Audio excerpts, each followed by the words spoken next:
Hi guys, and welcome back to episode 4 of the Ask Dr. G series. Thanks for tuning in. Thanks for watching the previous 3 episodes. If you haven't watched them, go to my YouTube channel and check them out. Now, today's topic is based on a question that was asked that I was asked about a week ago, and the question was all about anxiety. Now, I know anxiety is a pretty major challenge for a lot of different people. I've dealt with it for 10 years with hundreds of different clients who've been able to transform it and move through it and transcend beyond it. And the question that I was asked about it was, Greg, firstly, have you ever dealt with people with anxiety? To which I responded, yes. And the second question was, how do you break through it? How can you get through it? When someone's been dealing with anxiety for such a long time, how can you navigate beyond that point and not let it affect you or impact you? So in order to kind of give you a bit of an understanding about in order to kind of answer this question, I kind of need to give you a bit of an understanding or a deeper understanding of why people experience anxiety in the first place. So in Chinese medicine, this is what I teach my clients. In Chinese medicine, there are a number of different elements. There's about 5 of them, and they represent different emotional themes and ideas. And there's 3 particular elements that have a connection or a relationship when it comes to anxiety. So the one element is metal, the other element is water, and the last element is earth. Now, each of them have emotional themes, like I mentioned. So metal is generally all about control. Water tends to be all about personal power, being able to make choices, feeling safe to make choices. And earth generally revolves around identity, but it also has a lot to do with being grounded and rooted. Now, when people generally feel anxiety, their earth element or all the meridians within the earth element aren't firing, aren't producing as much energy as they could, so people aren't as grounded as they need to be, as they feel that they need to be. And the 2 elements that impact this, whether directly or indirectly, tend to be the elements of metal and water. Metal being all about control, water generally being about power or feeling safe to make choices. So what happens is, in life, when people feel like they have a lack of power or a lack of control over a situation that they're experiencing, doesn't matter what it is, and that lack of power and lack of control continues to expand, and they have a perception that that's actually happening. So it might not be real, but they're perceiving that that's real. What will happen is it'll affect their grounding. It'll affect their ability to earth themselves and relax themselves and be present and be in the moment. It's very difficult when you feel like you don't have control over something, or you're losing control over something, or you're losing power over something. It's very challenging to feel grounded and confident and positioned and able to kind of take the next step.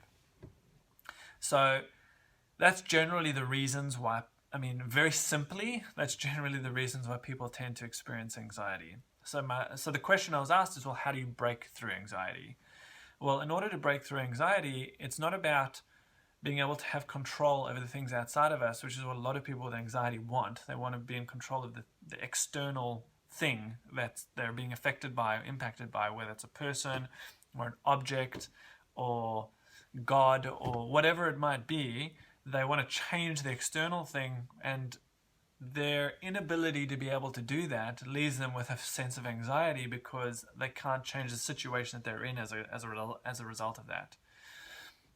So, when someone is in a situation where they're feeling anxious, they have a perception, like I said, that they're not in control within that situation, or they have a lack of power and are unable to make choices about the outcome of that situation. Now, the truth of the matter is, in every circumstance, in every situation that you will ever find yourself in, doesn't matter what it is, doesn't matter where it is, and doesn't matter who it's with, you will always have control and always have a choice and always have power to do something to change the outcome of that particular type of situation.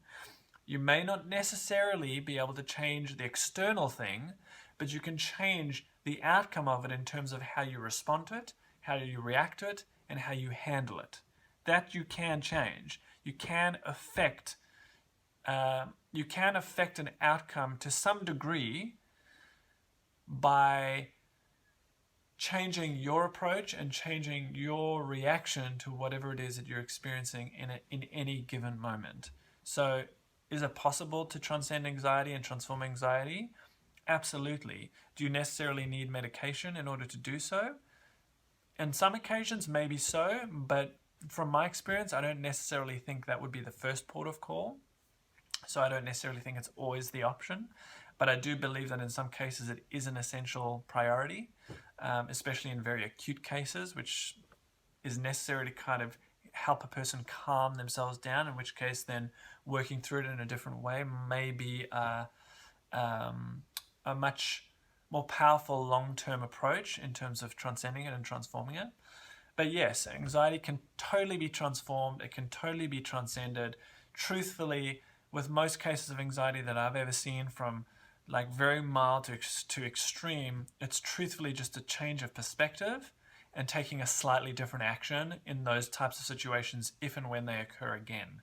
That's truthfully the quickest and the most effective way to transform and transcend an anxiety-based type situation, which generally means at the end of the day, you're actually going to realize you had more control, more power over the outcome than you previously thought, which is great because that's far more empowering and far more inspiring to think about and to consider when you're faced with something similar coming into your life again. So that's my answer to that particular question about anxiety. If this has been of benefit to you, awesome. Please let me know in the comments below, or send me an email, or you're more than welcome to post comments on YouTube or Facebook or Instagram or anywhere that I am, anywhere that you find me and see me. You're welcome to challenge me. You're welcome to go down that road if you need to. I'd be happy to answer any questions and to look at it in any which way. I know that my approach when it comes to dealing with this type of issue can be quite confronting and quite challenging for people to grasp and to consider. And that's okay. I understand that and I appreciate that and I respect that. So I totally embrace any challenge that comes my way, any questions that you have that might be really unsettling for you about anything that I've mentioned so far. If you want to know more, please reach out. If you have anxiety or you know anyone who has anxiety and you'd like to get a little bit more help with that or a little bit more assistance with that, please don't hesitate to get in contact. If you have any more questions, anything else you want to know, any answers you want to get on anything that you're interested in, any topic, any area of interest, please send it my way. I love answering questions. But until the next video, until I get some more questions to answer, I hope you all have a wonderful day or evening wherever you are, and I will touch base with you and connect with you next time.